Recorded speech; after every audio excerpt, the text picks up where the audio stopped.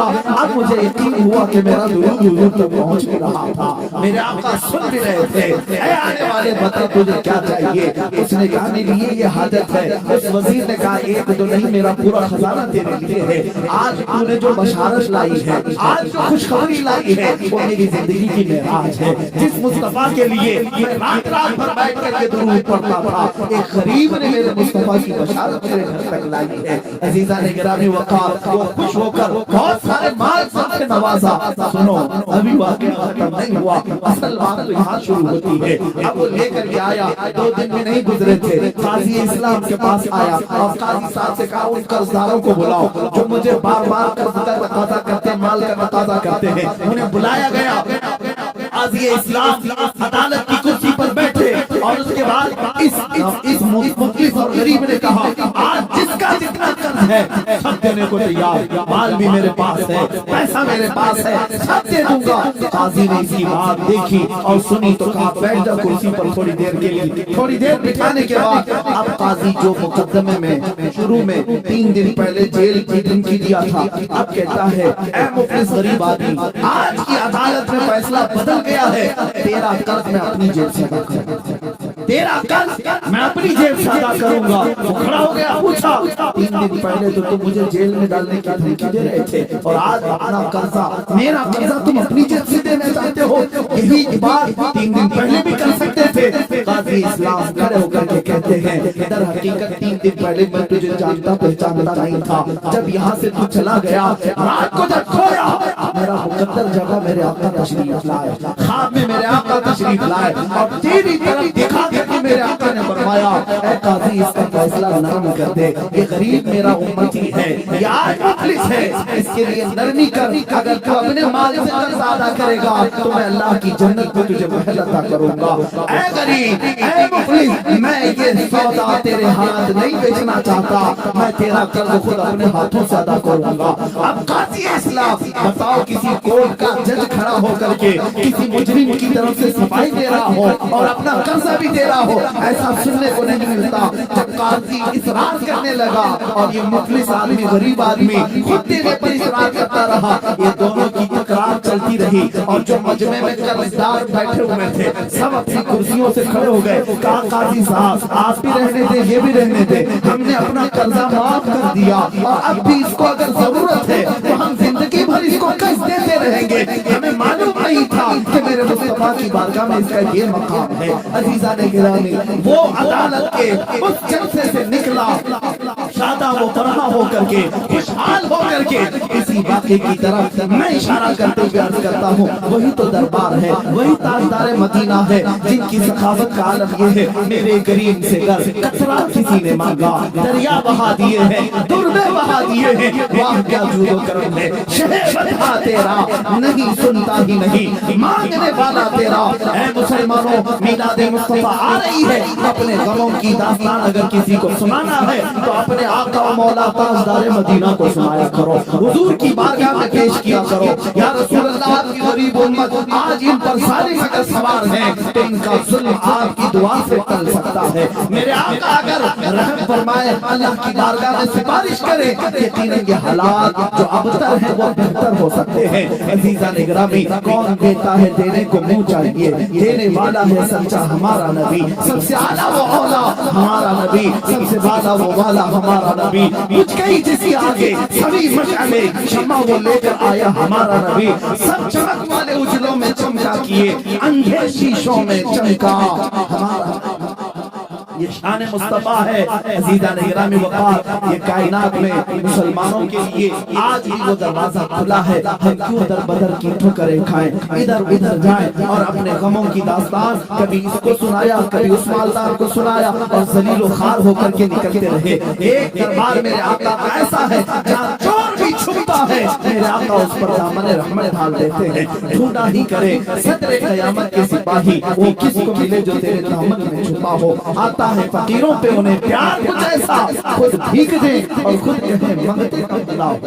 عزیزان گرانے وقار رسول پاک صلی اللہ تعالیٰ علیہ وسلم کی یہ شان پاک کبھی ختم نہیں ہوگی. بیان نامکمل ہی رہے گا اس لیے کہ جن سب کے قلم ٹوٹ گئے اور یہاں پر صفحے اس میں صفحے سیاہ ہو گئے مگر شان رسالت بیان نہ ہو سکی. آپ کو میں شورائے بارگاہ رسالت کی بات عرض کرو. میرے آقا کی شان میں کبھی حسان بن ثابت سے کہتے تھے وَأَحْسَنُ مِنْكَ لَمْ تَرَ قَطُّ عَيْنِي وَأَجْمَلُ مِنْكَ لَمْ تَلِدِ النِّسَاءُ. آپ سے زیادہ حسین یا رسول اللہ میری آنکھ نے دیکھا ہی نہیں. یہ صحابی رسول کہہ رہے ہیں, کوئی سے بریلی والا نہیں. صحابی رسول کہہ رہے ہیں آپ سے زیادہ حسین میری آنکھ نے دیکھا نہیں. یا رسول اللہ حقیقت تو یہ ہے آپ سے زیادہ خوبصورت کسی ماں نے آج تک جنا ہی نہیں. یہ حسان بن ثابت کہہ رہے تھے. اور امام شرف الدین بوصیری اسکندریہ کی سرزمین سے یوں کہتے ہیں هو الحبیب الذی ترجى شفاعته لكل حول من الاهوال والتهیم. یا ربی بالمصطفى بلغ مقاصدنا واغفر لنا ما مضى یا واسع الکرم. کبھی کسی شیرازی نے ایران کی سرزمین سے پکارا لا يمكن الثناء كما كان حقه. عادت خدا بزرگ کوئی قصہ مختصر اور سادی شیرازی نے کہا بلغ العلا بکمالہ کشف الدجى بجمالہ حسنت جمیع خصالہ صلوا علیہ وآلہ. اور فارسی کے مشہور شاعر عاشق رسول علامہ جامی کہتے ہیں جنم فرسودہ جاں پارا ز ہجراں یا رسول اللہ. تنم فرسودہ جاں پارا ز ہجراں یا رسول اللہ. دلم پز مردہ آوارا ز عصیاں یا رسول اللہ.